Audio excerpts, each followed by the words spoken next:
aqui com a paz do Senhor. Bom, para mim é uma alegria, uma satisfação poder estar aqui nessa manhã com todos vocês, depois de bastante tempo, né, que a gente não vem a essa casa de Deus, a essa igreja, mas hoje Deus nos deu essa oportunidade de podermos nos reunir, né?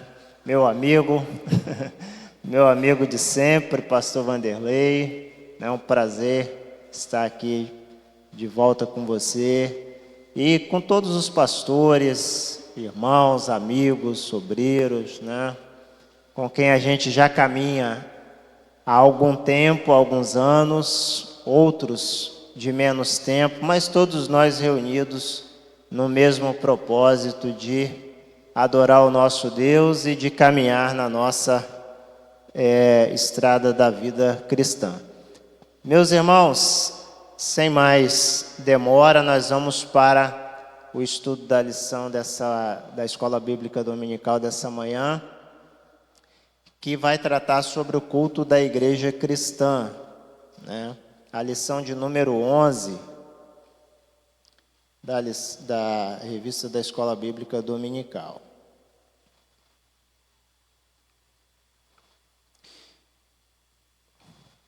Bom, embora, meus irmãos, a gente esteja assim,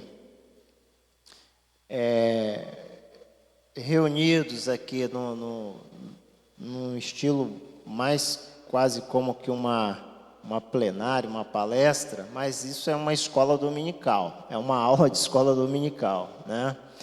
Então, eu prefiro seguir o ritmo de que a gente mantenha esse contato, esse entendimento de aula. Então, vocês podem se manifestar com a sua fala, a sua pergunta. Claro que isso dentro do possível do tempo, né?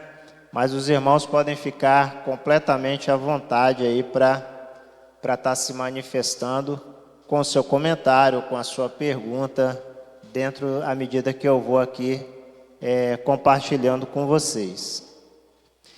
Bom, então vamos lá.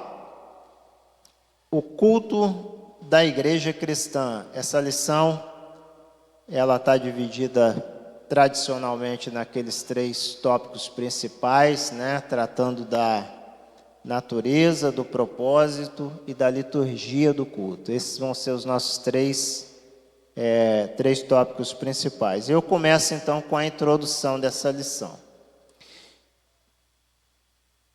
Diz assim: nesta lição vamos estudar o culto cristão sob diferentes aspectos, pois precisamos conhecê-lo em sua natureza.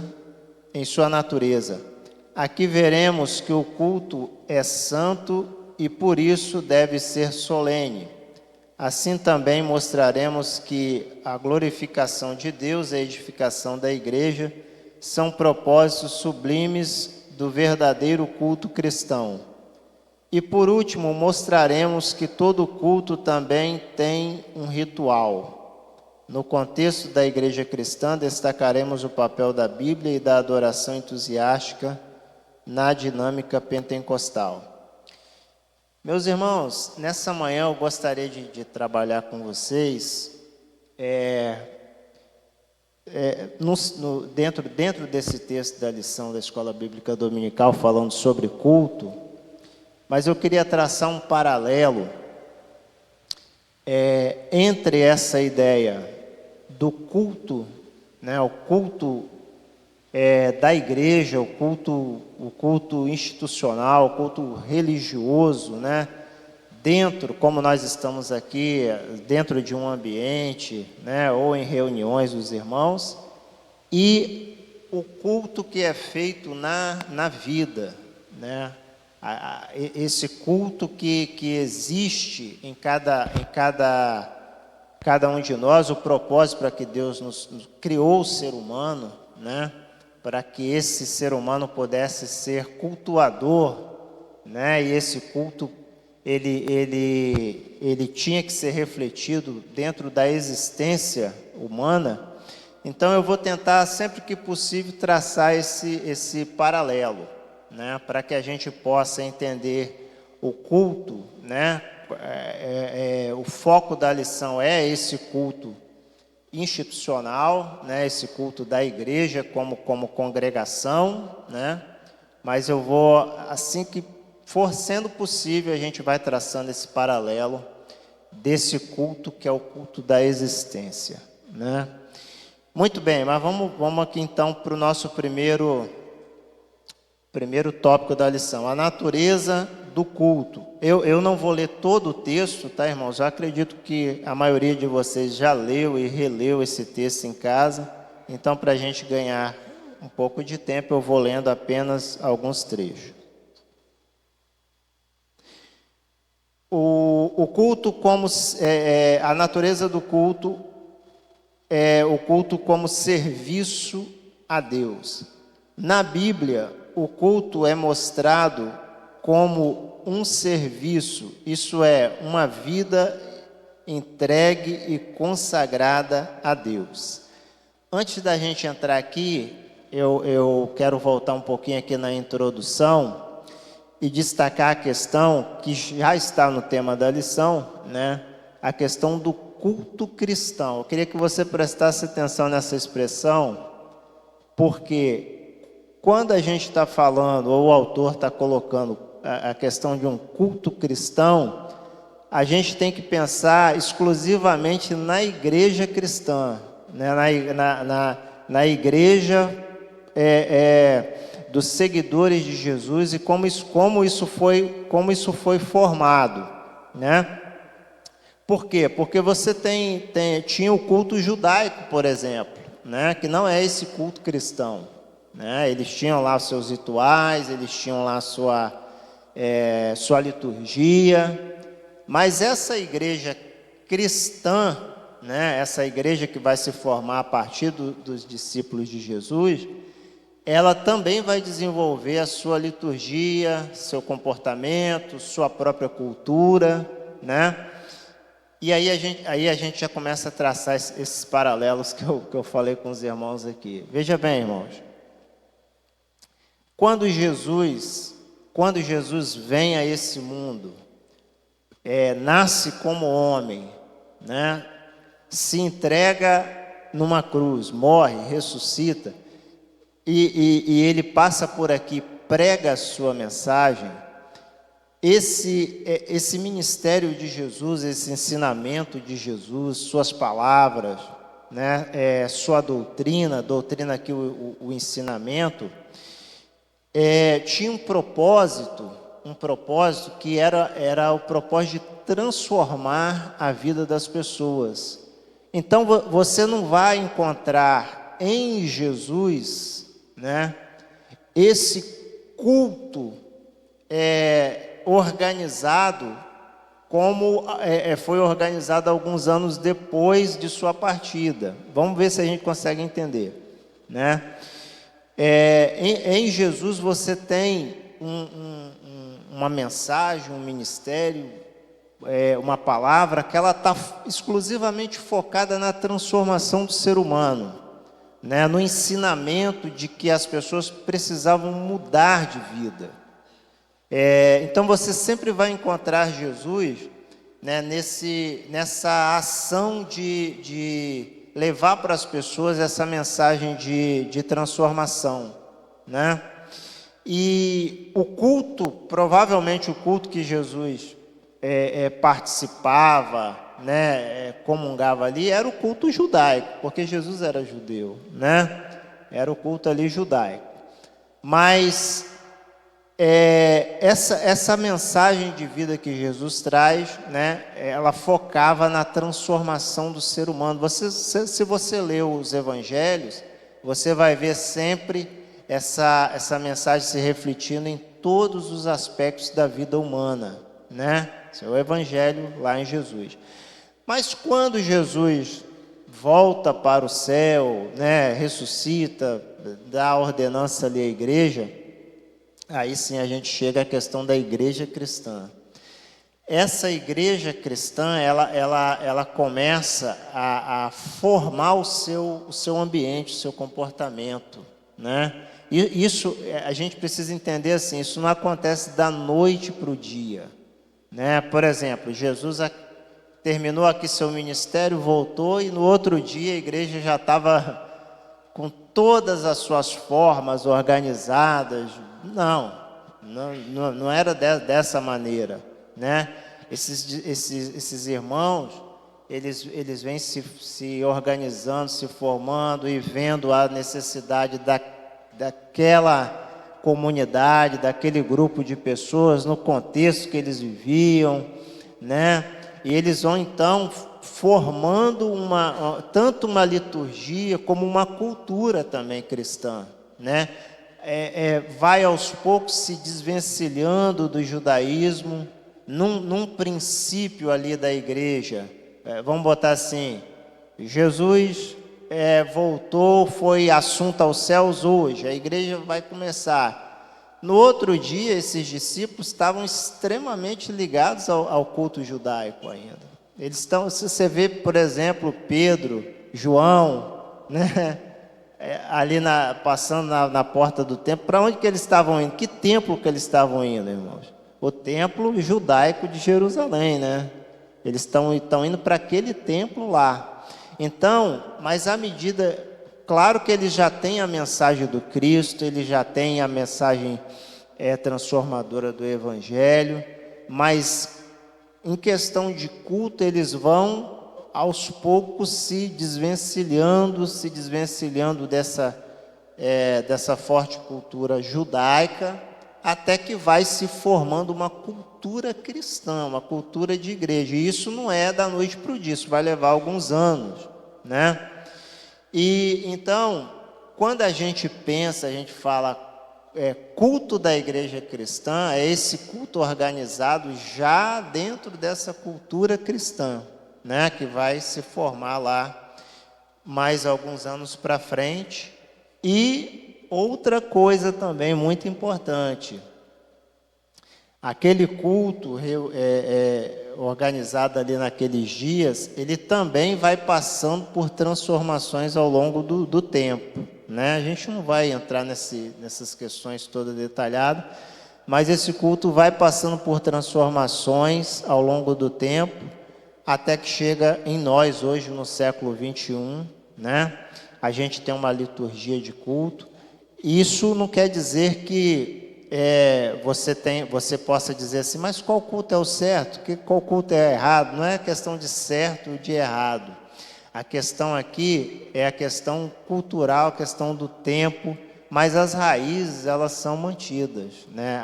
Existe uma raiz que existia tanto no culto judaico, quanto no culto da igreja cristã primitiva, quanto no culto da igreja de alguns séculos atrás, quanto existe na igreja de hoje. Mas vamos botar assim, o formato, né, a periferia disso vai, às vezes, diferenciando de um lugar para o outro ou de tempo em tempo. Muito bem, aí a gente entra, então, nessa questão do culto, da natureza do culto, e vamos falar então agora sim o culto como serviço a Deus. Aí eu volto a ler aqui. Na Bíblia o culto é mostrado como um serviço, isto é, uma vida entregue e consagrada a Deus. Muito bem, então a primeira ideia que a gente tem aqui no texto da questão do culto é a questão de estar prestando um serviço. E a gente precisa botar atenção então para essa palavra, a questão de servir, a questão de prestar um serviço. Por quê? Porque principalmente falando desse propósito primeiro, né, esse propósito primário, de que como o Criador nos faz, como quando Deus cria o homem, esse propósito de servir, ele se transporta exclusivamente para a existência, para a vida. O que você está querendo dizer com isso? Eu estou querendo dizer que naquele primeiro momento que Deus cria Adão, né, cria Eva, o culto que eles prestavam ao seu Criador não era um culto religioso, um culto litúrgico, armado com todos as estruturas que nós temos, ou que, né, tivemos ao longo do tempo. O culto de Adão e de Eva para Deus era a sua própria existência, né? Deus cria eles, coloca no jardim, né? Faz a sua imagem e semelhança, e o fato de Adão existir, o fato de Eva existir, o trabalho que eles desenvolviam, a conversa que eles tinham, a vida que eles viviam, o casamento que eles tiveram, toda a prática da existência subia como um culto ao Criador. Esse é o propósito da criação. O homem é colocado como a coroa da criação, né? O homem é criado para que ele fosse essa imagem e semelhança do seu Criador, e o seu culto, a sua adoração a esse Criador está atrelada, refletida na sua existência. Ou seja, e é o que a Bíblia vai reafirmar mais tarde através do salmista. Ele diz: bendiz a minha alma ao Senhor, e tudo que é em mim, faça o quê? Bendiga o seu santo nome. Tudo que existe em mim tem que ser um culto para esse Deus, né? Porque a gente às vezes foca muito na ideia do culto institucional, do culto religioso, né? O culto organizado. É preciso, é verdadeiro isso, é importante, mas você não pode se desligar da ideia primordial. Por quê? Porque várias vezes a gente ouve os pastores ensinando, os irmãos, né, falando que não adianta nada você vir aqui para dentro da igreja e a sua vida está uma vida que não reflete a glória de Deus, não é verdade? Com isso a gente está dizendo nada mais, nada menos de que o verdadeiro culto é o culto da sua existência, seu trabalho, sonhos, seus desejos, sua vontade, seus relacionamentos, tudo que você imagina como existência nesse mundo tem que refletir esse culto a Deus, ou reflete esse culto a Deus. Então, quando eu estou trabalhando, quando eu estou estudando, quando eu estou me relacionando com o meu próximo, com a minha família, quando eu estou pensando, tudo que existe em mim tem que estar subindo como um culto a esse Criador. Aí a gente pensa assim, mas como assim? Isso quer dizer que tudo que eu vivo, faço, entendo, penso, está em consonância com o propósito para o qual esse Deus me criou.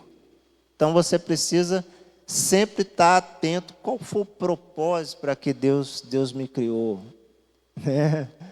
E quanto mais eu vou descobrindo qual é esse propósito para que Deus me fez, e eu vou cumprindo essa missão na vida, mais próximo desse culto mais perfeito eu estou chegando.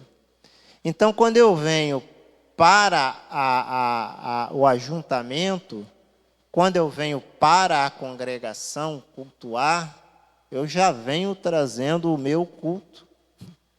A minha vinda aqui não é um elemento isolado. Eu falo, não, eu fiz tudo, agora vivi e tal, meu trabalho está fora disso, minha vida está fora disso, minha família está fora disso, agora eu vou para a igreja adorar, né? Eu vou para a igreja cultuar, sim, mas a verdade é que esse momento aqui é um reflexo, e deve ser um reflexo, uma continuidade desse culto da existência. Pois não, meu irmão? Tem um microfone aí. A paz do Senhor. Paz do Senhor.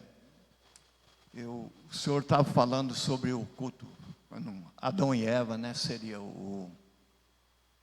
a vida deles, né, seriam como um culto. E observei também, às vezes, quando em Enos começou-se a invocar o nome do Senhor. Eu acredito aí também que isso aí seria também um modo como eles estariam, né, fazendo um culto a Deus. Invocar o nome do Senhor seria uma colocação de diversas partes, mas justamente com isso aí, o ajuntamento, igual o senhor falou aí, né?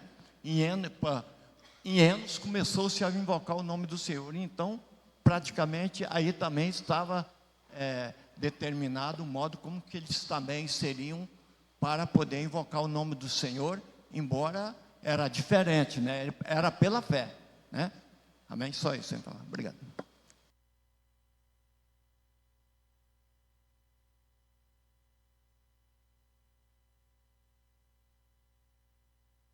Gera a 7, né?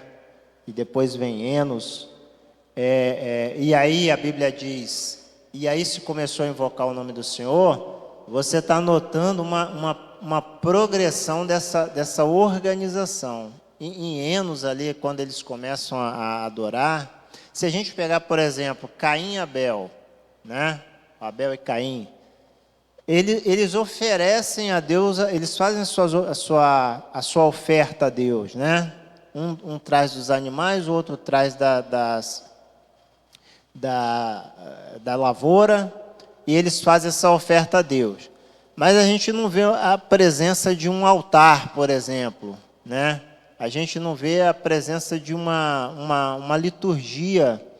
É claro que qualquer coisa que você faça em relação a um culto, né, já existe uma liturgia.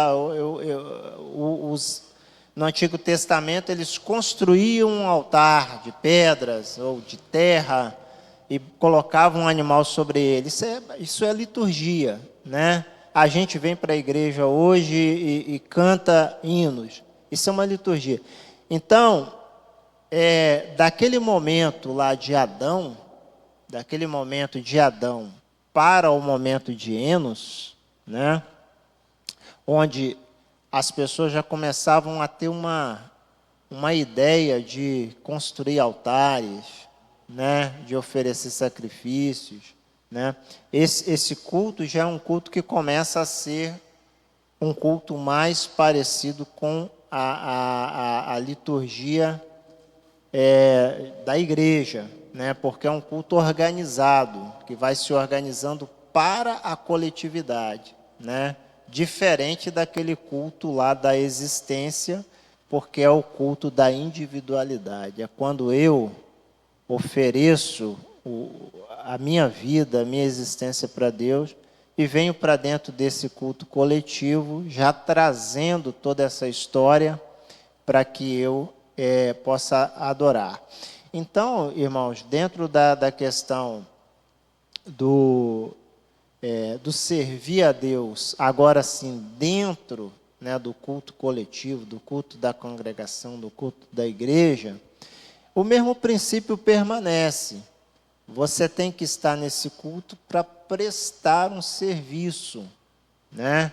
Para prestar uma entrega, né? O culto não é um momento de, vamos botar assim, em que a gente passa como um espectador, né? Em que você está assistindo alguma coisa.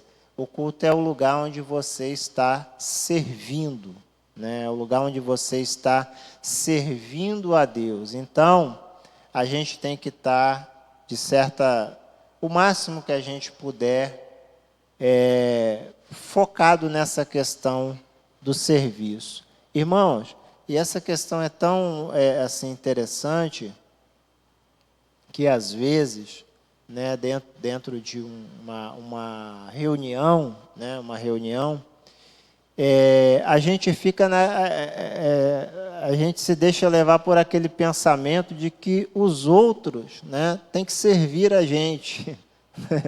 pregador tem que me servir, o cantor tem que me servir, o diácono tem que me servir. A gente não se coloca como um ajudador, né? Como um servidor, para que esse serviço também aos irmãos possa refletir como um serviço a Deus, né? Quanto mais você conseguir se aproximar desse pensamento, melhor vai ser a sua vida cristã. Porque você vai quebrar um monte de barreira, um monte de cascas que às vezes nos envolve, né? E que impede até o nosso relacionamento de irmão com irmão, né? Às vezes a gente está dentro de um culto, né? De uma organização, e a gente só quer, de certa forma, a gente quer ser servido, né? E a gente não para pensar e falar, o que eu posso ajudar, o que eu posso contribuir, né? Muito bem, o assunto vai se estendendo, mas a gente tem que caminhar, né? Senão a gente fica preso aqui. Pode falar, pastor.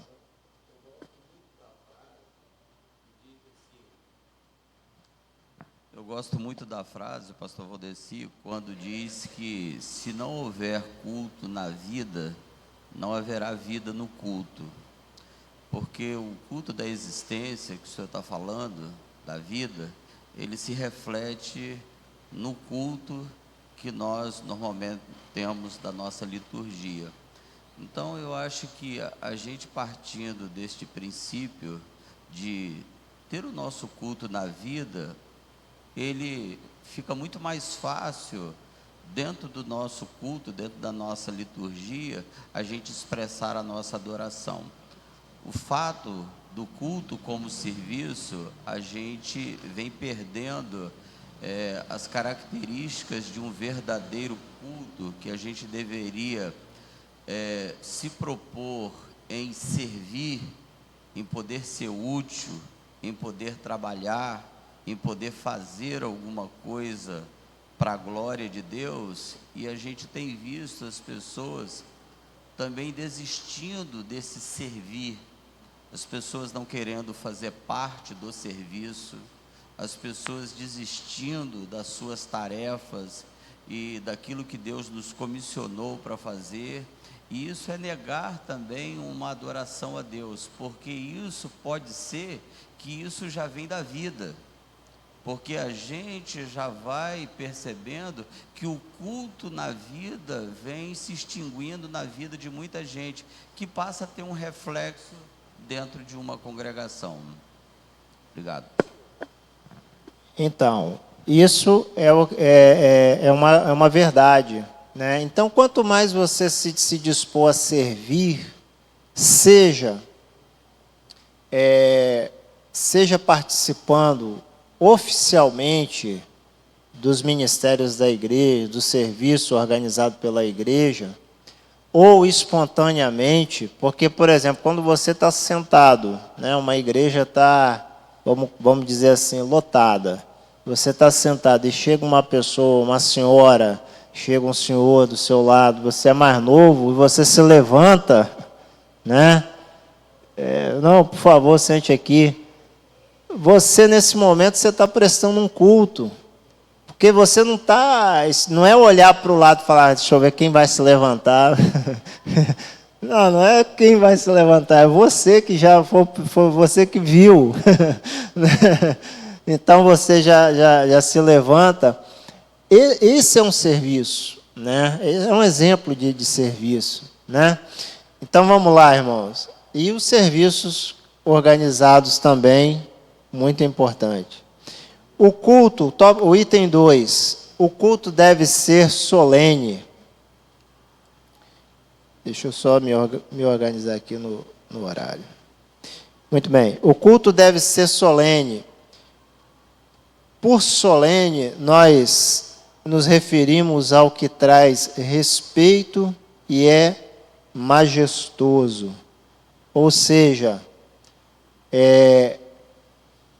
quando a gente se aproxima do Eterno, se aproxima de Deus, né? A gente precisa entender que essa aproximação deve ser respeitosa, né?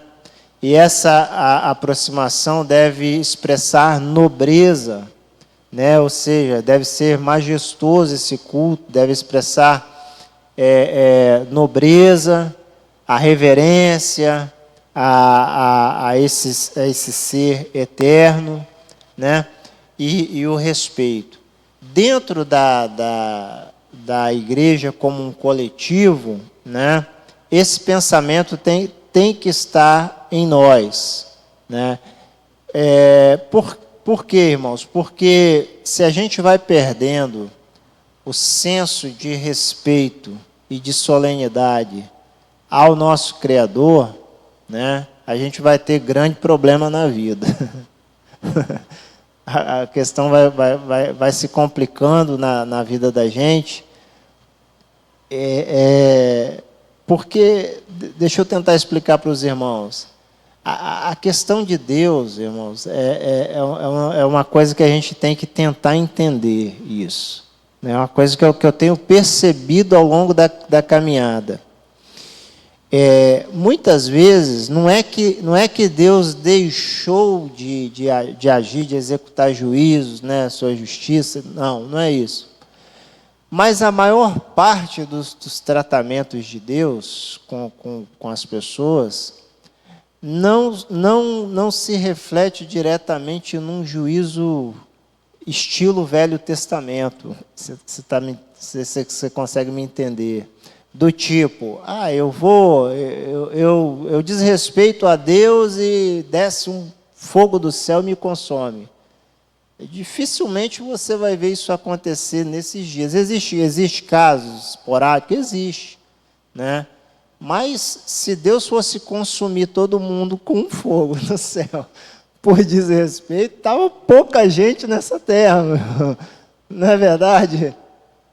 Então, a gente ainda traz aquela ideia assim, não, se eu desrespeito, se eu não reverencio, se eu não sou solene a Deus, com esse culto ao Senhor, Deus pode, de repente, tirar meu emprego, lançar na cama um parente meu, ou eu mesmo. Meu irmão, preste bem atenção numa coisa. O salmista, ele disse que os pés dele quase se desviou observando o caminho do ímpio. Né? Por quê? Por que ele ficou apavorado assim? Porque ele falou assim, olha, eu estava observando o caminho dos ímpios, né? E eu vi que, ao contrário do que a gente está imaginando, eles têm largueza na sua vida, eles têm prosperidade, eles têm uma alegria na vida. Quer dizer, não está havendo juízo nenhum, e o cara é ímpio. Então, isso, trazendo para os nossos dias aqui, quer dizer o seguinte, que quando a gente entra por um caminho estranho em relação a Deus, o maior problema que você tem, que eu tenho, é a não ação de Deus em favor da minha vida, da minha alma, dos meus pensamentos, dos meus sentimentos, da minha constituição. Ou seja, eu vou perdendo essa essência, né? Eu vou perdendo essa conexão, eu vou perdendo esse fluxo, e à medida que eu vou perdendo essa conexão com o meu Criador, porque eu estou entrando por esses caminhos tortuosos, né? As coisas na minha vida é como um corpo definhando, lentamente, sem perceber, né? Eu estou morrendo, eu estou definhando, eu estou perdendo valores, eu estou me transformando num ser amargurado, eu estou me transformando numa pessoa ruim, numa pessoa calculista, numa pessoa maligna, numa pessoa que está vendo o mal em tudo, e eu não estou percebendo. Essa é a ação da falta de Deus, né? Uma vez uma moça tinha decidido a deixar a igreja, né? Só vou sair da igreja e tal, não dá para mim mais. Aí alguém chegou para ela e falou assim, Olha, cuidado com a mão de Deus, hein? Cuidado que Deus pode te pesar a mão, né? E tal. É verdade, em alguns casos acontecem coisas na vida das pessoas e as pessoas atribuem isso a Deus. Mas aí eu falei para ela o seguinte, falei, minha filha, o maior problema, o maior perigo não é Deus pesar a mão, é Deus tirar a mão de cima de você. Esse é o maior dos nossos problemas. Quando eu olho para os lados, eu não enxergo a presença de Deus que está subindo comigo, né? Eu não vejo essa conexão, irmão. Se existe alguém que vive a vida assim e está achando que está legal, está bom, né? Você não quer sair desse contexto, então prossiga no seu caminho. Quem é sujo, suje-se mais ainda. Né?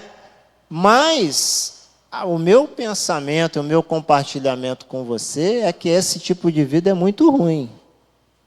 Quando você não sente a conexão, quando você não sente que... Quando você não tem aquela condição de olhar para o céu e falar, Deus, Senhor, me dá a direção de que eu preciso. Me guia nesse pensamento, nesse caminho. E você sentir que Deus está indo com você, né? Que Deus está saindo à frente de você. Aquela palavra de Moisés com Deus, irmãos, ele reflete exatamente isso que eu estou falando.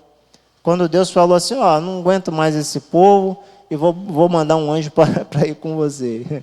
A mulher falou, se a sua presença não subir com a gente daqui para onde nós vamos, pode acabar com a gente aqui mesmo, porque não vale a pena. Então, o meu pensamento é esse: se a presença de Deus não for comigo, se eu não puder olhar em volta e falar, Deus está aqui, Deus está em mim, não vale a pena. E esse distanciamento dessa relação acontece por quê? Acontece porque eu começo a entrar por caminhos em que eu não reconheço mais, não consigo enxergar essa majestade de Deus. Ao meu culto se torna, perde a solenidade, meu culto perde o respeito. Agora, a gente precisa também, por outro lado, ter fazer um parênteses aqui e falar sobre uma coisa muito importante. Respeito e solenidade e reverência não pode colocar você numa caixa onde os seus pensamentos se fecham em relação a Deus, em que Deus se torna um ser lá na eternidade, lá no céu, né? Num alto trono. Ele se assenta num alto e sublime trono? Sim, mas a Bíblia diz que ele habita também com os contritos de coração. Você não pode esquecer disso. Porque senão você vai criar a ideia de um Deus tão distante de você, que qualquer coisa que você faça, você já vai pensar, Deus não está me ouvindo, Deus não está se agradando, Deus... Irmãos, tem momento na vida das pessoas, e eu estou falando de cristãos, que a ideia que essa pessoa passa a construir de Deus é tão engessada, tão amedrontada, que essa pessoa mal consegue falar com Deus. Essa pessoa mal consegue se expressar. Olha, eu vou dizer uma coisa para vocês. Se você não conseguir abrir o seu coração para Deus, você vai ter grande dificuldade nessa vida. E isso vem, às vezes, desse medo, dessa ideia errada que a gente tem de reverência, de respeito, de solenidade. A reverência, o respeito à solenidade não é elemento para cortar a sua espontaneidade diante de Deus. Como é que você ora particularmente? Não estou falando no culto coletivo não, tá, irmãos? Que coletivamente você não pode orar contando suas intimidades. Né? Eu estou assim, Senhor, eu estou... Não faça isso. Mas eu digo, naquela oração que Jesus falou, entra para o teu quarto, fecha a tua porta e fala em secreto com o seu pai. Essa oração de secreto, só você e Deus, como é que você ora? Do jeito que você ora, vai ser um raio-x do seu relacionamento com Deus. Eu vou falar aqui, da minha parte, né? Se eu chego diante de Deus, né? Estou com um problema aqui no coração, é angústia, um sentimento, né? E eu chego diante de Deus, ó Deus majestoso, Tu que habita a eternidade, Tu és santo, Senhor, e tal. E Deus está olhando para dentro do meu coração, estou só esperando a hora que Ele vai falar desse problema aí, que Ele está doido para falar e está mais não sei o que e tal e tal. Tu conhece meu coração? Eu falei, claro que eu conheço, sou onisciente, né? Na verdade. E sabe, rapaz, abre a boca e fala. Ah, Deus, eu estou com uma raiva danada daquela irmã que não era para eu ter, mas eu estou morrendo de raiva daquela irmã e me ajuda porque... Quando você põe isso para fora, fala, como é que eu mudo isso, Deus? Como é que eu mudo esse comportamento meu? Irmãos, essa oração, esse relacionamento, isso não é falta de respeito, falta de reverência, falta de solenidade, né? Eu vou compartilhar um pouquinho, algumas coisas, que a gente não pode falar tudo, né? Você nem deve falar tudo também. Da minha vida. Às vezes eu estou orando, né?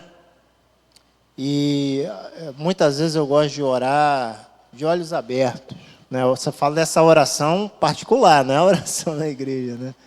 Olhar para o céu, erguer as mãos, ou simplesmente olhar e começa a orar e falar com Deus. E eu vou falando como se eu estivesse falando com o pastor Vanderlei. Hoje eu estou desse jeito. Pai, o negócio hoje está assim. Eu tô com esse medo, eu estou com esse problema, não sei o que eu vou fazer. Ou eu não estou gostando disso, não estou satisfeito com isso.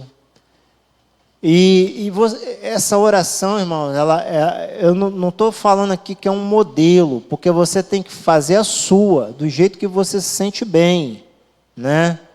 Mas o que eu estou querendo passar, a mensagem que eu estou querendo passar é a seguinte: você tem que abrir esse coração e parar de pensar que Deus é uma criança, né? Que não está vendo nada, que não está sabendo de nada, que é um Deus que nem onisciente Ele é, no nosso pensamento, quando a gente age assim. Porque se você tem uma coisa dentro de você, você vai orar ao seu Pai Celestial por essas coisas. E você não se abre. O que resolve isso? Aí a gente fala, mas Deus já sabe, sim. Mas quando a gente verbaliza a coisa, até aí já começa uma terapia, né? A oração também é uma terapia curadora para o nosso coração. Quando você começa a botar para fora, né? Diante de quem pode te escutar e te entender. Porque às vezes você vai falar de determinado problema com uma pessoa, a pessoa, ela não consegue, não é que ela não quer, ela não consegue te entender, né? Mas Deus, Ele consegue te entender perfeitamente. E não há problema nenhum quando você chega diante de Deus e fala, olha, Senhor, eu estava errado num pensamento, eu orei ontem, eu estava errado, e hoje eu entendi que eu estava errado.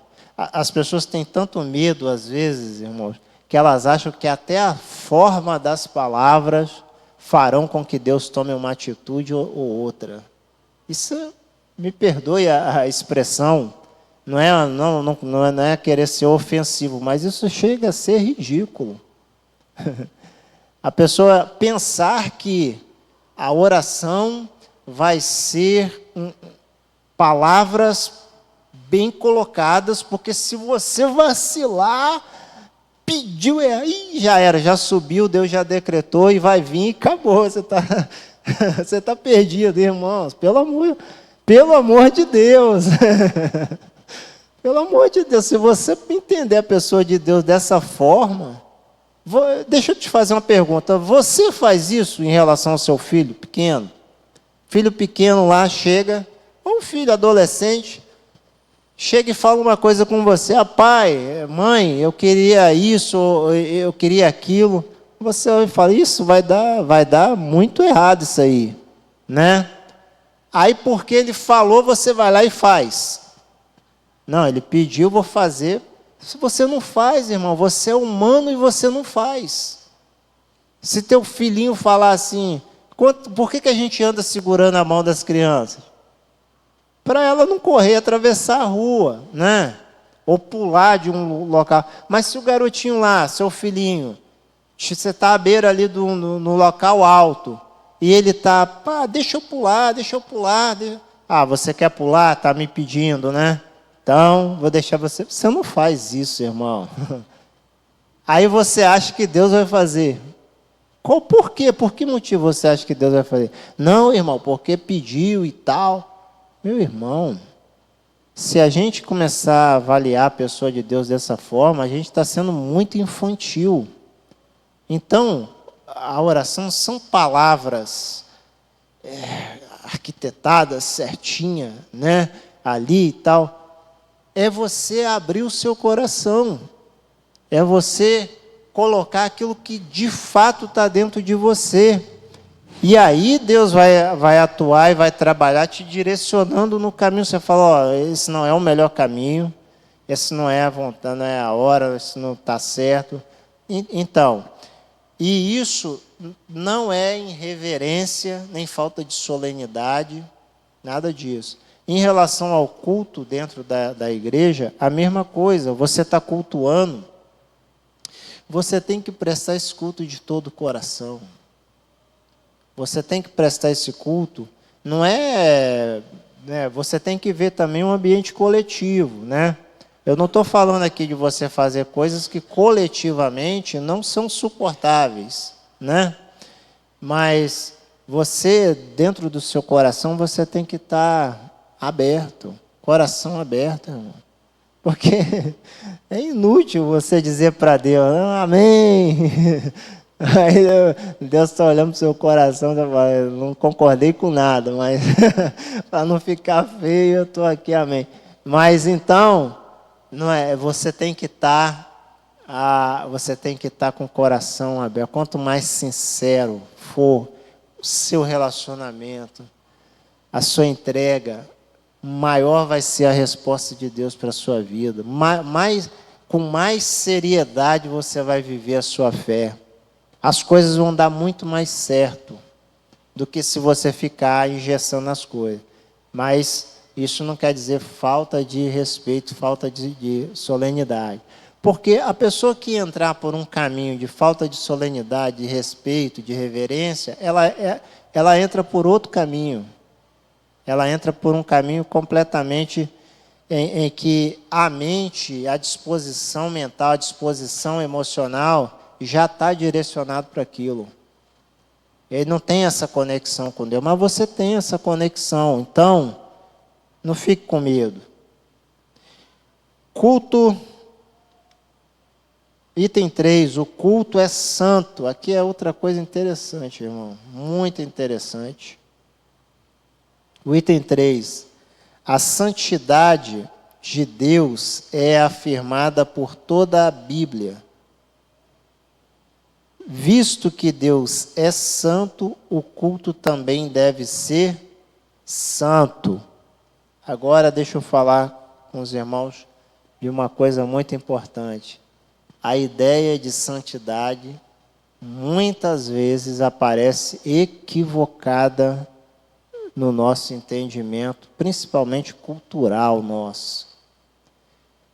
Porque a religiosidade, vê se os irmãos me entendam, a religiosidade excessiva, ela pode te levar para um caminho de entendimento que não reflete exatamente a pessoa de Deus. Olha só, uma coisa é quem Deus de fato é. E esse Deus que é, esse Deus como ele é, como é a sua natureza, ele não muda. Ele é. A outra coisa é a ideia que nós temos de Deus. Essas ideias, elas são elas encharcada de elementos culturais, de elementos da própria vida daquela pessoa, onde ela viveu, como é que ela aprendeu, né? Por isso que você vê muitas pessoas falando assim, olha, Deus é assim, Deus age assim. Aí você para na sua experiência, na sua caminhada, no seu conhecimento, você fala, não, nunca vi. A pessoa às vezes não tem um mínimo conhecimento bíblico, ele fala, Deus é assim. Por que ele fala que Deus é assim? Porque ele ouviu, porque ele aprendeu, mas aquilo é uma ideia de Deus, ideia. Não é o que Deus de fato é. Então, a ideia de santidade também, ela muitas vezes ela cria um ambiente extremamente religioso. E quando esse ambiente se torna não só extremamente religioso, mas exclusivamente religioso, aí acaba tudo, irmão. Aí a fé desaparece, a verdade desaparece, a vida desaparece, porque passa a ser só elementos ritualísticos e religiosos. E santidade, a gente precisa pegar sempre pelo princípio básico, mais básico mesmo. Santidade é separação. Pode ter alguma coisa a mais, né? Os teólogos, né, têm um entendimento mais rebuscado, né? Uma compreensão, sim, existe, mas a ideia básica ali, principal, santidade é separar. Vou dar até uma ideia que eu compartilhar com os irmãos, uma coisa que eu estava lendo na Bíblia. Quando eu li o livro de Levítico, perdão, irmão, só um momento. Você vai ver que a ideia de santidade é separar muito, você vai conseguir enxergar isso bastante no livro de Levítico. Se você ler, você vai ver que tá dando a lei ali e tal. Olha só, qualquer coisa que fosse ser separada, né, dentro da vida comum, social de Israel, era chamado de santificado. Vou santificar, um exemplo, né? Vou santificar esse terreno aqui para o meu filho, por exemplo. Eu estou separando esse terreno para dar para o meu filho. Na linguagem comum do dia a dia, a ideia as coisas que eram separadas, elas aparecem no texto bíblico como santificada. Quando a gente lê, isso foi santificado, a gente já liga diretamente à ideia religiosa. A gente fala, é um objeto sagrado, não exatamente, não em todos os textos. Então, vamos lá, Deus é santo? Então Deus é separado. Separado de quê? A gente já grita logo, do pecado. Mas o que é pecado? É isso, é aquilo, aí assim a gente vai falando das atitudes, né? Mas o pecado, irmãos, é outra coisa. Me perdoe se eu sou muito simplista, mas essa ideia de olhar as coisas pelo princípio básico tem me ajudado bastante. Talvez possa ajudar você também. Pecado, na ideia básica simples, é o desvio do alvo. Tudo aquilo que não cumpre a sua função poderia ser chamado de um pecado. Criou isso para chegar ali, desviou, é pecado. Só que quando a gente fala desses termos, você falou termo, pecado, santidade, eu posso, é difícil você usar essa expressão, posso garantir, mas eu vou mudar a expressão, né? Falar, eu acredito que 99% dos cristãos ou da igreja, quando você cita a palavra pecado, santidade, a primeira ideia que vem é a ideia religiosa. Aí a gente fala, Deus é santo, Deus é um ser sagrado, tal, né? Você tem que entrar, né, na presença dele e tal, com reverência, com cuidado. Salomão escreveu, guarda teu pé quando entrar na casa do Senhor, né, e tal. É verdade, mas a primeira ideia que você tem que entender é assim, Deus é separado, e Ele é separado de toda a pequenez humana, as coisas que nos afetam, a dor humana que a gente tem dentro do nosso pensamento, não afeta a Deus, porque é outra esfera. É outra dimensão. Não sei se eu consigo me fazer claro. Mas Deus é separado desse mundo. Não é a ideia assim de um Deus que criou e foi embora e deixou. Não é essa. Mas as coisas que eu vivo, que eu vejo, que me afetam, com que eu me relaciono, elas não afetam e não se relacionam com Deus da mesma forma. Isso é a ideia da separação. Deus é um ser que ele está para além do nosso entendimento, das coisas que fazemos, das coisas que vemos, as ideias que temos, o entendimento que nós temos do mundo, de tudo que existe. Deus está separado, é santificado, é santo, separado disso. O meu culto para esse Deus também tem que ser um culto separado, no sentido de que eu não misture esse culto com um entendimento puramente humano. Tá dando para entender isso? Tá? Como é que o meu culto é santo? Irmão, porque eu vim de terno, minha gravatinha está certinha, meu sapato, estou santo aqui. Não, irmão, isso é importante, né? Mas a ideia, você tem que ampliar esse pensamento um pouco. Quando você separa esse culto para Deus, esse culto está separado do meu entendimento.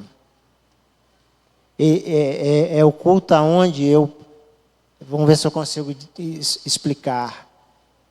É quando eu consigo entrar na dimensão de Deus. Porque se eu ficar preso ao meu conhecimento, ao meu entendimento, às minhas emoções, ao meu mundo, eu não consigo entrar nessa dimensão. Agora acho que está dando para a gente pensar. Como é que irmão, eu sei que a maioria de vocês já teve essa experiência. Você fala, rapaz, eu estava numa ligação ali com Deus que eu não sei te dizer direito como é que era, mas você sente que você está numa conexão, um fluxo, né? Esse canal entre você e o Eterno está fluindo de tal forma que você está desligado das conexões do mundo e do seu entendimento, porque o entendimento, o conhecimento, ele é importantíssimo para a nossa vida, mas ele também é limitador, porque todo conhecimento está circunscrito dentro da esfera humana, todo e qualquer um. Seja filosófico, seja teológico, seja científico, não há conhecimento humano que fuja a essa esfera, essa circunscrição da existência humana. Aí você quer dizer que esse Deus Santo separado está circunscrito também ao seu conhecimento? Aí você está sendo muito... está se achando bastante para você pensar que esse Deus eterno, que um dia se virou para Moisés, Moisés falou assim, fala para mim quem é o Senhor e tal. Aí Deus falou, eu sou o que eu sou, Moisés. Não, mas dá uma... Moisés, eu sou o que sou. Não, mas é o que eu queria saber. Você está querendo conhecer, saber. Eu estou te dizendo que eu sou o que eu sou. Eu sou... Você só se transporta para dentro dessa dimensão quando você deixa de lado toda essa bagagem. Conhecimento, cultura, entendimento, emoção, porque às vezes a nossa emoção está tão aflorada, irmão, você está tão preocupado com determinada coisa, um problema, você fala, meu Deus, como é que eu vou resolver? Não tem jeito, não tem. Isso é o seu lado emocional. Quando você santifica, separa, fala, agora deixa eu separar isso, porque eu estou entrando agora para adorar o Deus que é santo. Está separado disso, eu também estou me separando e estou entrando nessa. Aí, meu irmão, só você vai poder dizer o que aconteceu. Porque essa conexão, ela vai trazer para você tudo aquilo que você precisa receber de Deus. Vem nesse momento desse fluxo. E isso é uma ideia de santificar. Olha, eu não estou tirando aqui a natureza religiosa, né, do culto, né? O Antigo Testamento, principalmente, você tinha muitos rituais, né? Elementos que foram colocados como necessários para que aquele culto acontecesse, né? A igreja hoje, ela tem a sua liturgia, não é verdade? Irmãos, esses elementos, né, eles foram colocados, foi concordado por todos, eles devem ser cumpridos. Porque, agora deixa eu deixar esse paralelo lá do culto, né, existencial um pouco, e voltar aqui para a congregação. Você tem uma congregação aqui, os irmãos reunidos concordam nas suas assembleias, falam, vamos fazer assim, né? Aqui a gente vai fazer assim, assim, assim, assim. Aí um discute, outro discute e tal, vamos votar e tal. Tá, concordou, a maioria está certo. Tem uma liturgia, siga a liturgia. Por que às vezes as pessoas criam confusão na igreja dos outros ainda? Vai visitar a igreja dos outros, quer mudar a liturgia dos outros. Olha só que coisa louca, não é verdade? Eu chego lá na congregação dos outros, os irmãos têm uma liturgia, mas isso aí está errado, que eu não aprendi. Não, rapaz, é uma liturgia. Você tem que respeitar aquele culto, aquilo que foi combinado. E os irmãos da igreja, principalmente os da congregação, também respeitar. Meus irmãos, tem vezes que a mudança de pequenas coisas dá uma confusão, porque, olha só, aí a gente vai cair nisso que eu estava falando. Você tem, a pessoa toma aqueles elementos por sagrado. Não pode mudar, que desde a época do pastor fulano de tal, em 1900 e tanto, era assim. Agora esse pastor chega, mas não foi concordado por todos que ia mudar? Eu me lembro da história de um pastor, agora eu me esqueci, se alguém lembrar dessa história, me ajuda aí. Eu li isso em algum lugar. Que esse pastor, fora do Brasil, né, eles tinham o costume de ter um grande órgão na frente, assim, ou do lado, alguma coisa assim, né? Acho que era na frente do púlpito. Um piano, né? Os irmãos, o pastor Vanderlei está lembrando, ele já deve ter contado isso para os irmãos. Contou aqui, né? Então, irmão, você vê, quem não ouviu isso, vou repetir. Aquele pianão na frente do púlpito, Era um costume da igreja. Chega um pastor e fala, irmão, a gente podia chegar esse instrumento para lá, né? Meu Deus do céu, que deu uma confusão, que não, porque será a tradição, a liturgia desde não sei quando. O problema era o piano. Chegar para lá não era o pensamento que aquela pessoa tinha construído de que aquele ato era sagrado. Ou seja, o piano sair dali é quebrar um rito sagrado. Esse é o problema da religiosidade. E aí, se eu não estou enganado na história, o pastor ia chegando o piano aos pouquinhos, né? Cada dia ele chegava uns centímetros para lá. Até que o piano foi parar lá no canto, o irmão acalmou e deu tudo certo. Mas eu pergunto aos irmãos, precisa disso, irmãos? A gente tem que ser um pouco mais... abrir os olhos um pouco mais para a vida, para a existência, ampliar o nosso pensamento. Irmãos, às vezes as pessoas nos pedem tão pouco e a gente cria um problemão com aquilo. E Jesus falou assim, se te pedir a tua capa, dá a túnica também. Se pedir para caminhar 1 milha, caminha 2. Rapaz, não esquenta a cabeça com isso não, porque essas coisas são tudo periféricas. O que vale mais é esse relacionamento, é o contato de um com o outro. E às vezes a gente põe o nosso relacionamento, nosso contato com os irmãos, abaixo dos elementos que a gente constituiu como sagrado. Né? O que vale mais, um relacionamento ou um objeto? Quem está falando aqui, gente?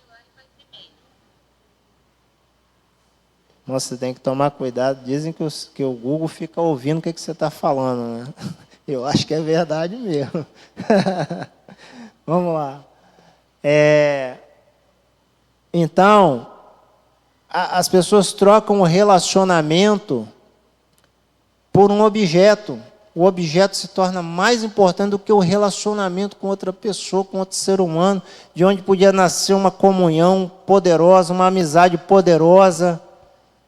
E a gente está ligado nessas pequenas coisas. Então a gente precisa se libertar disso. Seguir de fato Cristo. Às vezes a gente diz, eu sou cristão. Mas você não pode ser um cristão, eu não posso ser um cristão se eu não sigo a doutrina de Jesus, a doutrina do ensinamento. E o ensinamento de Jesus foi esse, rapaz, se desapega dessas bobagens. Como é que Jesus falou isso? Claro que ele não falou com essa palavra, né? Ele falou, dá a capa, dá a túnica. Quer o boné também? Toma. Não, você vai caminhar comigo 1 quilômetro. Vamos embora, cara. É só isso? Tem mais um não para a gente caminhar? Não, vou caminhar 2. Então, para quê? Para que você tenha a vantagem do relacionamento. Então, santidade precisa ser primeiro enxergado nessa questão da separação. Tópico 2. O propósito do culto. Primeiro propósito, glorificar a Deus. O culto é uma celebração que se faz a Deus. Celebramos a grandeza de Deus e seus poderosos feitos. Assim, o culto é uma celebração pelo que Deus é e pelo que Ele faz. Então, o propósito primeiro do culto é glorificar. Essa glorificação é o reconhecimento da pessoa de Deus, daquilo que Ele faz, o agradecimento, a gratidão, onde você consegue dar glória para esse Deus por aquilo que Ele é e por aquilo que Ele faz. Irmãos, veja bem, às vezes a gente anda sempre nos extremos. Extremo é uma coisa perigosa, né? A gente fala assim, não, eu não adoro a Deus pelo que Ele faz, eu adoro pelo que Ele é. Esse é o mais importante. Mais importante é você ter essa consciência de adorar a Deus pela sua natureza. Mas você tem que glorificar a Deus por aquilo que Ele faz. Rendei graças ao Senhor por aquilo que Ele nos faz. Essa atitude de gratidão por qualquer coisa, por pequenas coisas, ela eleva a sua alma, eleva o seu espírito. Ela traz para a vida um pensamento sempre numa direção boa, né? O simples ato de você acordar e olhar para Deus, olhar e falar assim, muito obrigado, é uma glorificação, é uma atitude de gratidão. Então, a glorificação verbal, né, que a gente está acostumado, é importante, mas você tem que sempre estar glorificando a Deus no seu coração, por tudo, dentro do culto, fora do culto, no culto da igreja, no culto da existência, sempre rendendo glória a Deus. E aí a gente volta a traçar esse paralelo e dizer assim, olha, quando você cumpre o papel lá na sua existência, para o qual Deus te criou, sobe a glória para esse Deus. Porque quando os homens veem, as outras pessoas veem em você elementos, gratidão, quando vê em você uma vida que está sendo produtiva, uma vida que está abençoando os outros, uma vida que é proativa no sentido de fazer o bem. Meu irmão, querendo ou não, essas pessoas, elas têm que reconhecer que esse Deus que você diz servir é um Deus grandioso, né? Através da sua existência, através da sua caminhada. Então, irmão, deixa eu abrir só rapidinho aqui, porque o nosso tempo está se esgotando. Abrir um pequeno parente e dizer assim para você, olha, não tenha medo de viver as vitórias da sua vida. Que às vezes a gente pede por uma vitória, mas você não sabe viver o tempo de vitória. Às vezes as pessoas se acostumaram tanto à tribulação que quando a bênção chega, ela fica meio fora de lugar. É verdade, irmão. Fala, rapaz, está faltando alguma coisa, está faltando uma tribulação aí para dar uma equilibrada. Você já viu aquela frase assim, que crente sem luta, tem alguma coisa errada com ele? Acho que você já ouviu falar isso, né? Irmão, isso é uma frase que não vem de Deus, não. Tá? Corta isso da sua vida. Eu gosto sempre de dizer o seguinte, irmão.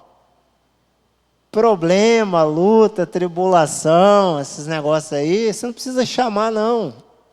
De vez em quando elas aparecem. Você não precisa ficar preocupado com isso.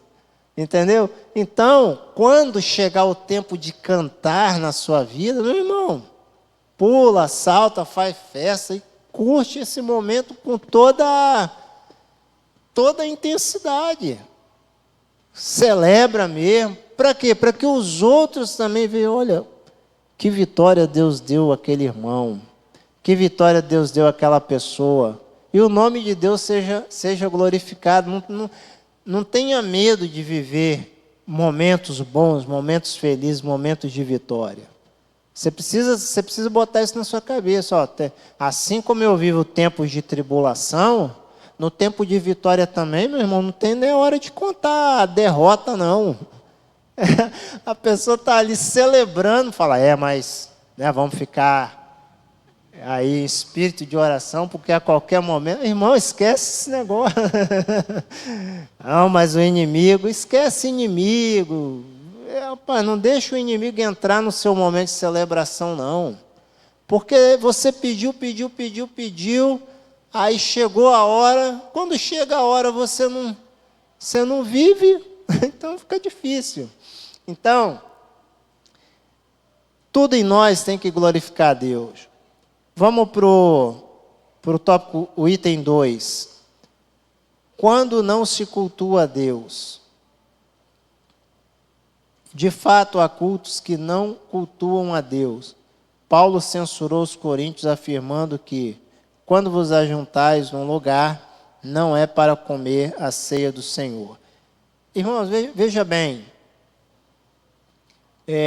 existe cultos, né, e aqui falando da organização de igreja, dentro da cultura de cada igreja, da nossa própria, que as coisas podem se tornar tão complicadas que aquela reunião foge aos princípios de uma adoração a Deus e se toma outro caminho? Pode. Mas a gente precisa estar atento para uma coisa, irmãos. Primeira coisa, diferença de liturgias. A gente tem a nossa, a igreja X tem a dela, a outra tem a dela. Não temos que nos meter nisso, não. Eu vejo tanta gente tentando se meter no culto dos outros. Meus irmãos, a gente acaba tendo que falar dessas coisas. O que você mais vê, principalmente em internet, é as pessoas se metendo na vida dos outros, no culto dos irmãos lá. O que você tem com isso? Ah, mas é diferente. Não é diferente do nosso. O nosso também é diferente deles. Mas se eles estão lá servindo a Deus e pregando o nome de Jesus, a gente tem que ouvir aquela palavra de Jesus, aquela dura lá, aquela correção que Jesus deu nos discípulos. Os discípulos estavam com essa ideia. Oh, mestre, tem um grupo aí que não é do nosso, está falando no seu nome. Eles estavam dizendo assim, nós que somos os autênticos, é a gente temos a autenticidade. Jesus falou, rapaz, quem não é contra nós é por nós. Você está reclamando que o pessoal lá está anunciando o meu nome? Então, meus irmãos, a questão de liturgias, essas coisas, a gente tem que ter um pouco de entendimento. Por exemplo, eu tenho um pensamento comigo, um comportamento comigo, um gosto meu. Então, dificilmente você vai me ver em determinadas reuniões. Por quê? Porque não faz o meu estilo. Mas sou eu não gosto. Aí olha só outra coisa que acontece também. A pessoa não gosta daquilo, a pessoa critica aquilo, a pessoa acha um absurdo aquilo e vai para o meio. O que esse abençoado foi fazer lá no meio, se ele não gosta, se ele critica, se ele acha que não é certo? O que ele está fazendo lá? Sai daí, vai para o lugar que você acha que te cabe. As coisas são muito mais simples, irmão. Mas ele fica perturbando o culto dos outros.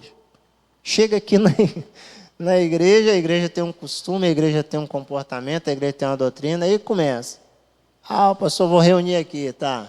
Amém, tá, recebendo. Daí a pouco ele começa, isso aí não está certo, não. Tá. Rapaz, a porta lá, olha o tamanho daquela porta. Olha só. O caminho que veio, vai, seja feliz. Outra coisa, seja feliz onde você acha que te cabe, que é o seu gosto, e deixa os outros viver também feliz dentro da sua.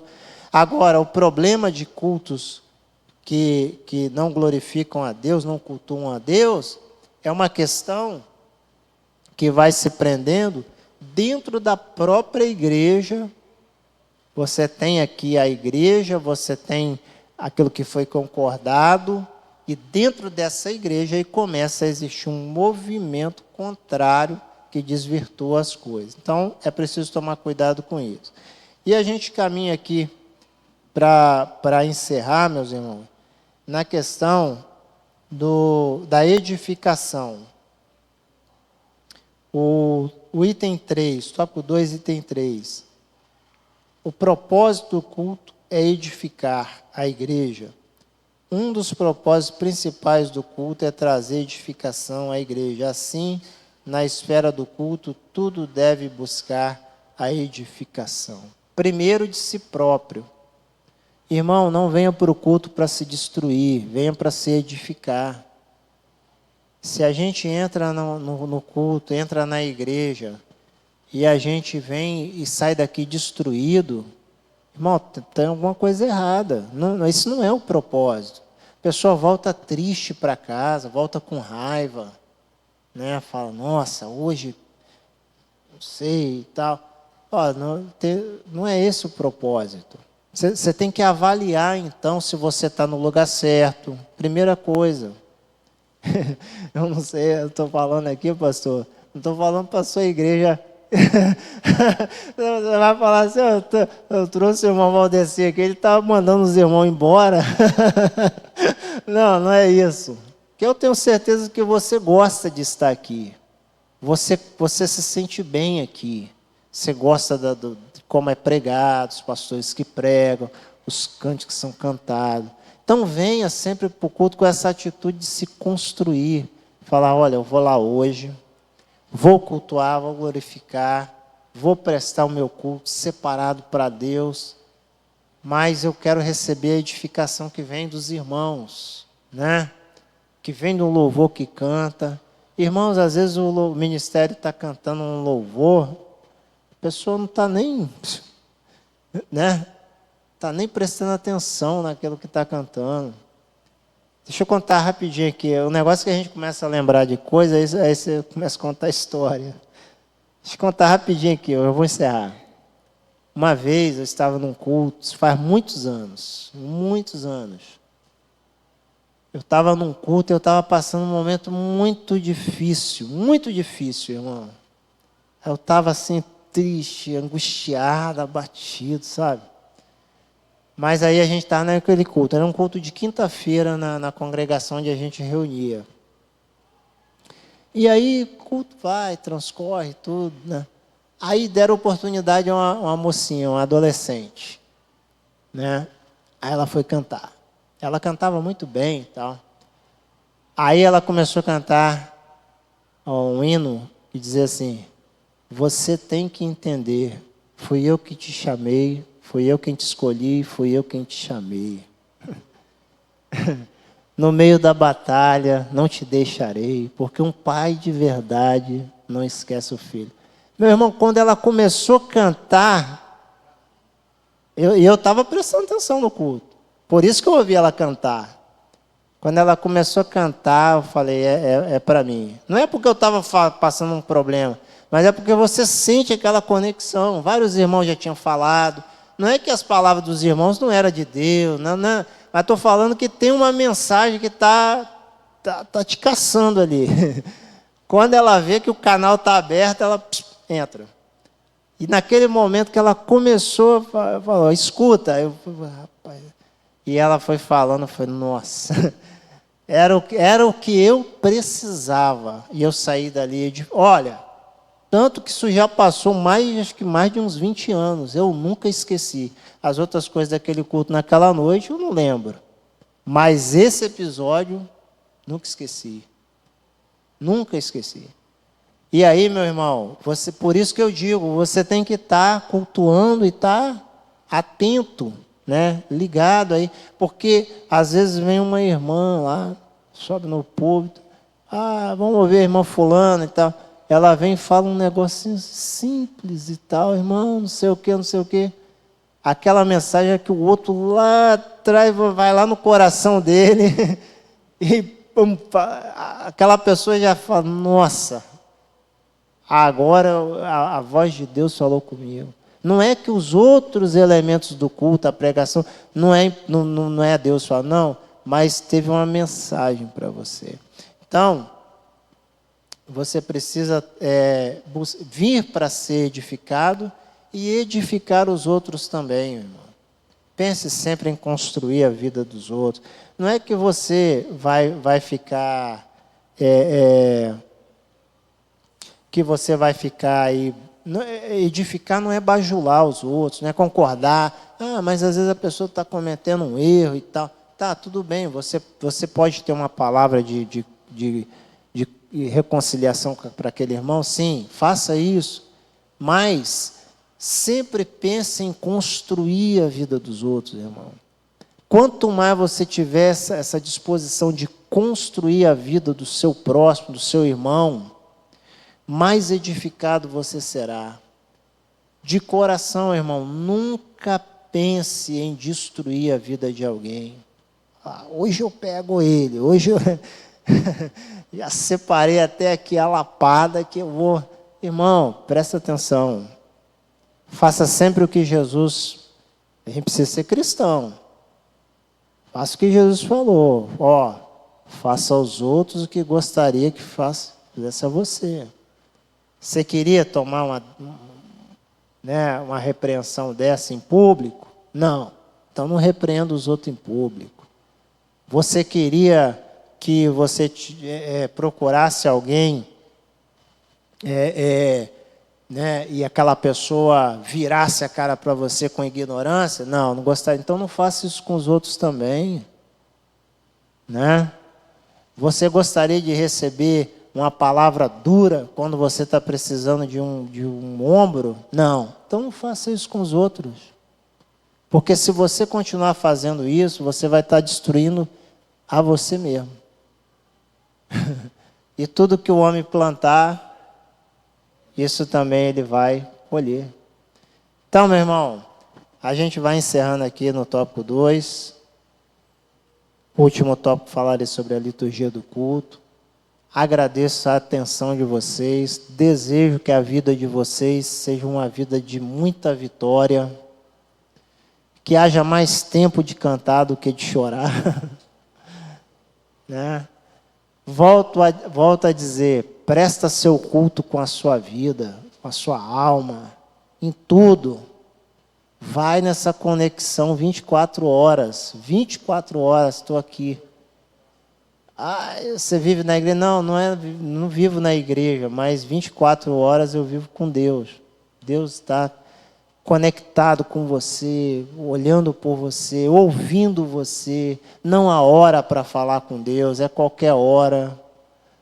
E vai vivendo essa vida de liberdade. E assim a gente vai ver que o que Deus tem para a gente é sempre um pensamento de paz e não de guerra, de vida e não de morte. Um pensamento de abençoar e nunca amaldiçoar. Acredite nisso, viva nisso e deixe que isso possa inundar mesmo o seu coração, porque essa é a verdade de Deus. Amém? Agradeço a vocês. Vamos fazer então.